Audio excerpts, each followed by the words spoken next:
Welcome to Healing in Ways You Never Thought Possible with myself, Dr. Dolores Fazzino, nurse practitioner, medical intuitive, and energy whisperer.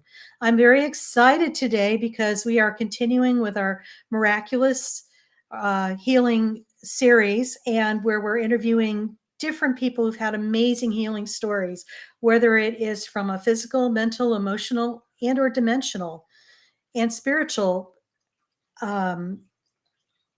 wounding that has been healed. And, so often we are caught up in our world and we might be feeling stuck or maybe lost and are wanting some answers. So please enjoy what you're going to hear today. And I'm going to welcome our guest, and I'm going to introduce her to you. Our guest today is the lovely Jenny Kennedy from New Zealand. So she's way across the pond for those of us who are in the States. But let me introduce her for you. Jenny Kennedy was diagnosed with incurable stage 3C ovarian cancer in 2012. Determined to find a way to heal herself, she embarked on a journey within to find the answers. In her journey back to wellness, she covered 6 steps to healing, which she calls Heal-U. Jenny is an intuitive healer, past life regressionist, speaker, and author. One thing to know about Jenny is as she is speaking and channeling information, whether for one person or many people simultaneously, she is clearing blocked energy. She's going to share her personal experience of scientific evidence affecting the body when releasing suppressed emotions and changing beliefs and uncovering beliefs that are no longer useful. Jenny's insight and knowledge are compassionately conveyed to bring about healing at a cellular level, and some of Jenny's clients have been virtually instantly healed. So I give a warm welcome from Healing in Ways You Never Thought Possible to Jenny Kennedy. Hi, Jenny. How's it going? And welcome. Thank you so much, Dolores, and thank you for having me here today. I'm very honoured to be speaking with you and sharing these wonderful stories of miraculous healings. So, everybody has their story, and would you be so kind to share your story, what actually happened from the time you got diagnosed and everything that you were experiencing? Well, it came totally out of the blue for me. I wasn't sick. I noticed a slight lump down in my lower abdominal region.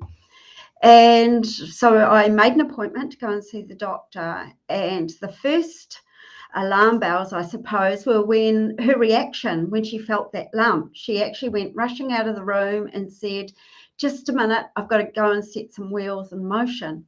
When she came back, I said to her, "Could this be serious?" And she nodded her head and said yes. Mm-hmm. But like most people, because I felt healthy and well on the outside, I didn't really believe it. I just thought, it's just a fibroid or something like that. And she ran some tests, and then she'd left a message on my answer phone inviting me to come into the surgery at the end of the day and to bring a support person with me. And still, the realization wasn't there for me. And it wasn't till she said these words to me, "I am so sorry you have incurable cancer," that my body just completely shut down. I couldn't walk, I couldn't talk, I didn't hear another thing that she said. And it wasn't till sometimes later that the realization was, well, if those words had created that reaction in my body instantaneously, what words had actually created some other sort of, blockage or whatever in my body? And so I went into this place of being really terrified, and it was on the 10th morning, and at that time between waking and sleeping, when it was like a voice inside my head just said, "You are healed." But what happened was my body just completely let go. It's like my body believed it. It was palpable throughout. And what I came to understand, because I thought this is kind of weird, was that because I'm an intuitive, I've been an intuitive healer for 10 years, so I have a very highly developed intuition. And what happens when we're facing a life or death situation, the logical thinking part of the brain can be overridden by the intuitive knowing. And also between sleeping and waking, the brainwaves are in a theta state of consciousness, and that's where it's really easy to reprogram the subconscious. So I kind of had two things at play there, that my intuition kicking in and my brainwaves being in a theta state of consciousness. So that's my first step to healing in my HEAL-U, the acronym I use, and that is to have hope and turn that hope into belief.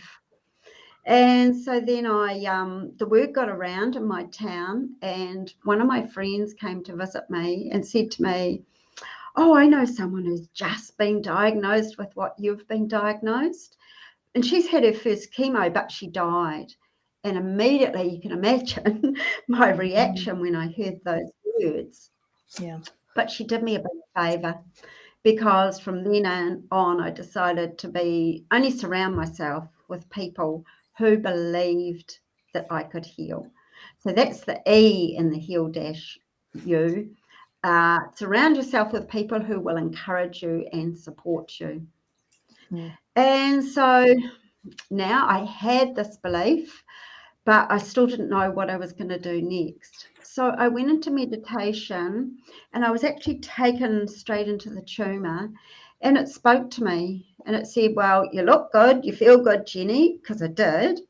But this tumour is coming from the inside out. The healing needs to come from the inside, because, obviously the medical people couldn't do anything for me except chemo and major surgery. I had major surgery to give me a few more months to live. And so, okay, I'd uncovered this, that I had to go within, but I still didn't know how I was going to do that. So I called up a really dear friend who'd done a lot of training that I'd done, and I said to her, "Would you just sit with me while I go into meditation?" And just by getting that intent to be led to the root cause, it was like a miracle in the moment. I actually was taken back to a memory and this memory was very emotional. And what I uncovered, that there was two major beliefs that I had held that were kind of driving my life. And that was, I wasn't good enough, and I must have done something wrong. And I had experienced emotional, physical, and sexual abuse as a child. And coming from those beliefs of believing that I must have done something wrong, I became a high achiever, a people pleaser, trying to do good all the time. And of course, what it did was put my body on high alert. And my parasympathetic nervous system, that part of us that rests, relaxes, and restores, was never, ever activated. So that's my fourth step to healing, to get led to the root cause. And then, of course, there was a lot of work involved in healing that trauma and coming back to loving myself, I suppose, let going of the people pleasing, and actually finding out who I am and what I wanted, what I needed for me. So that was the fourth step to healing. And then the dash is to surrender. So to surrender into what is. So it's the acceptance that I did have cancer, but it's in the acceptance that the healing can actually happen. And to surrender into all the emotions that arrive, because a lot of people think they get a cancer diagnosis and they've got to be positive. But I've been positive all my life, and that's why it had got me. Yeah.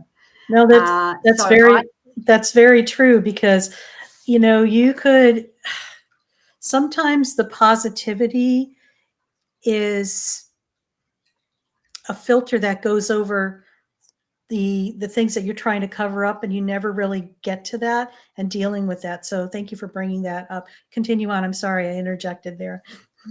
No, that's fine. Because the thing is, Dolores, actually, my husband said to me, ever since you got cancer, you've got angry. I thought, good. Yeah, Because really I've never good. acted. You know what? Yeah. Let me ask you, did you ever get angry before in your, and show it or express it? I didn't think I was an angry person. In fact, Yeah. someone said to me, I can't believe you got cancer because you're so nice. And I was saying to myself, yeah, that's why I got it. So the anger, someone would say something or do something and I'd connect with the anger. But from my past programming, I couldn't give myself permission to actually feel it and express Experience it, So of course, walk it straight down. Well, and I think sometimes when we are in our family groups and, society in general, it's like we're not allowed to express these things because it isn't nice, or what will everybody think? And, emotions have been given such a bad rap historically in our culture. I know here in the United States it's that way, and I'm sure you're in a different part of the world and it's maybe the same or a different. It's like we get themes and variations.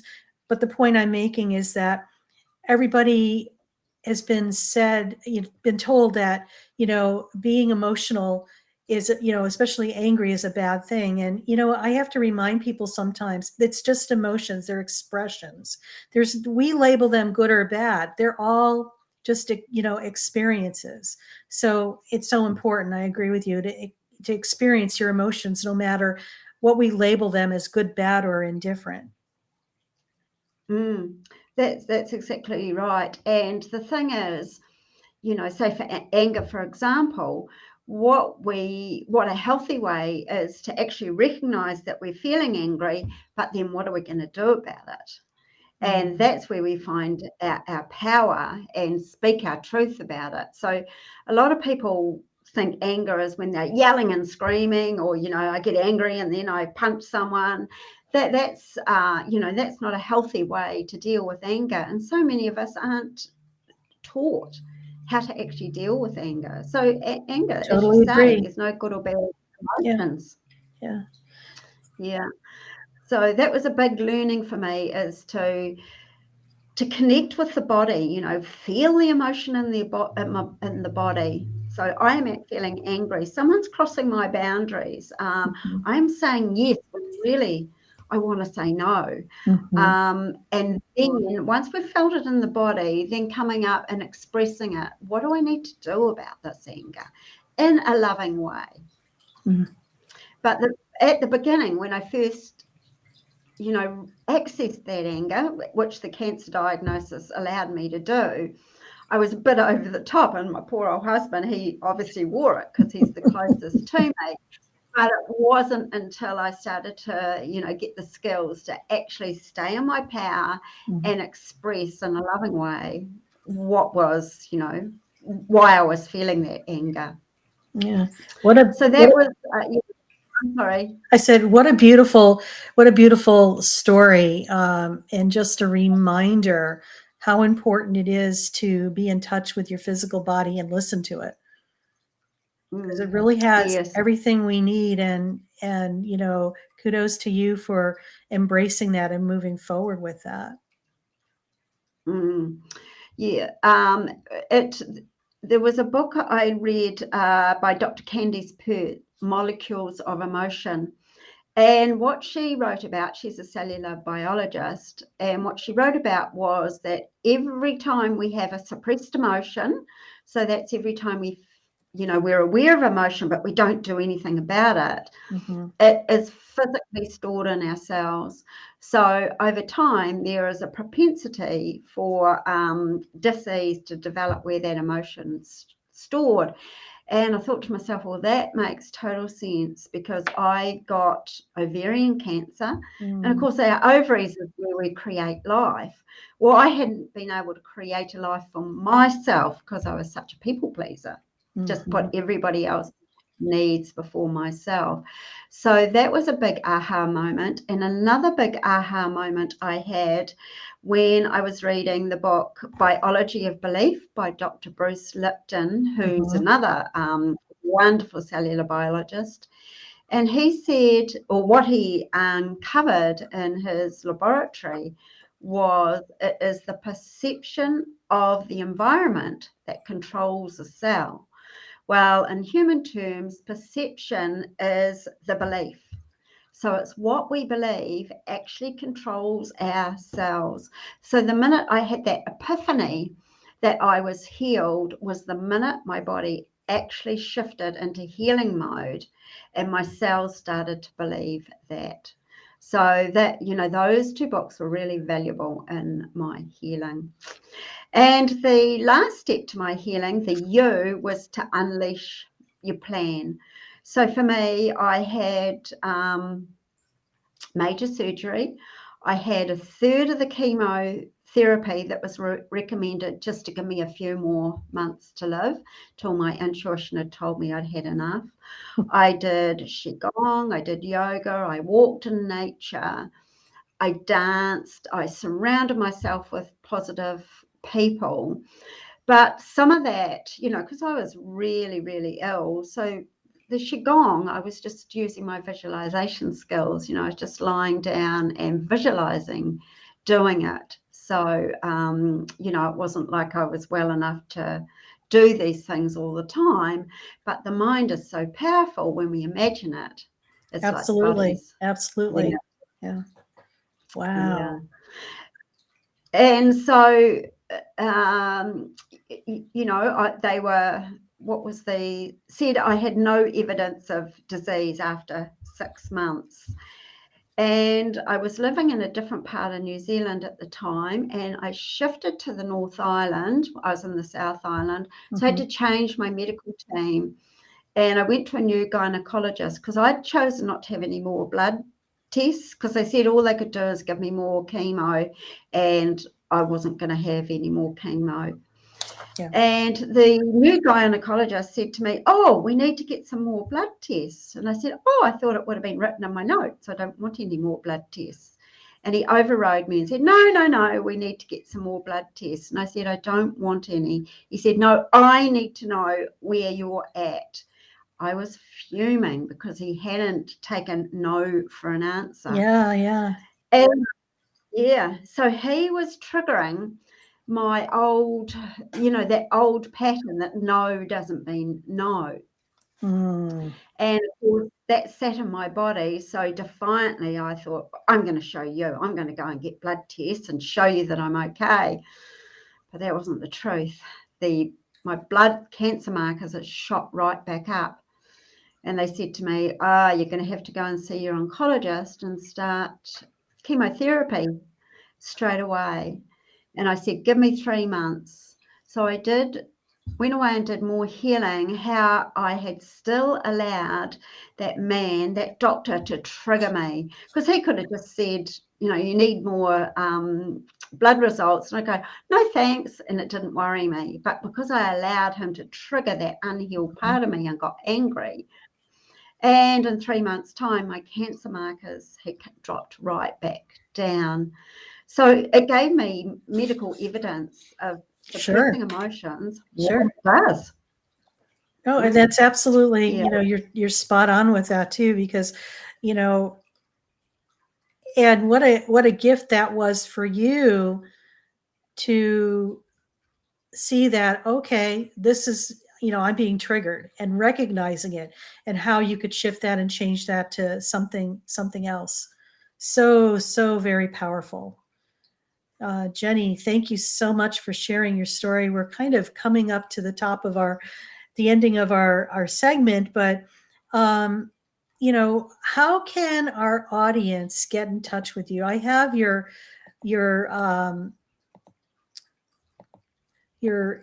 website that I'm going to just add here. It's at the bottom of our pictures, our lovely pictures of ourselves. This is your website. Tell us more about how the audience can get in touch with you if they'd like to work with you or find out more about you. Well, definitely they can go to my website, and there's a list of all my services there. And there's also workshops that I offer, and there's private one-on-one workshops. But from a prayer or an intent that I could find a way to heal many people at once to keep the price point really low, I was shown a way to do this, and I've just had my first group healing last week, and I'll be doing that every month. So people are welcome to join me for that, which is just $25 New Zealand, which is approximately $15.50 US. And that is when I go into the group consciousness and channel through the healing, and that is in past lives and generational trauma, present day trauma, soul's trauma, that I bring through the healing. And we had our first one, as I say, last week, and it was very, very powerful. I got some wonderful feedback. So our listeners, anyone listening today who would like to join that, please reach out and I will gift you a spot on that, on our next group healing, which will be in New Zealand time, Friday, 19th of May. So that will be Thursday, 18th of May at 4 p.m. US Pacific time. Jenny, so just email me and put in the healing free gift from Dolores. And Jenny, thank you for that. And, any parting words or advice that you'd like to share with the audience? Oh, yes, I'd love to. Recognizing your emotions, learning to love yourself. With the many, many people that I've worked with now, that is the underlying thing that we do, is learning to honor, respect, and love ourselves. And thank you so much for that. What's that? The power of intent. Do not underestimate the power of intent. So it's just from me sort of saying, show me how I can heal this incurable cancer, that bit by bit, I didn't know how it was going to happen, but bit by bit, we get led to the answers of what our intent is. Yeah. Very powerful stuff. And thank you so much for sharing your amazing healing story and your process with our audience. And I just want to let our audience know, if you like what you heard today, I invite you to subscribe to our YouTube channel at dr.doloresfazzino.com. And also, if you are having some challenges being in the present moment, I invite you to get your free meditation. And the link is here, drdoloresfazzino.com/free-video. And this will help you ground into the present moment, because many of us sometimes are scattered and all over the place. Either we're thinking about tomorrow, contemplating yesterday, and worrying and anxiety, and that takes you way out of your physical body. And this is a great way to get you anchored and grounded. So once again, Jenny, thank you so much for being part of our show. And it's been my absolute pleasure. Thank you. You're so welcome. And stay tuned next week for another episode of Miraculous Healing series on healing in ways you never thought possible. Goodbye for now.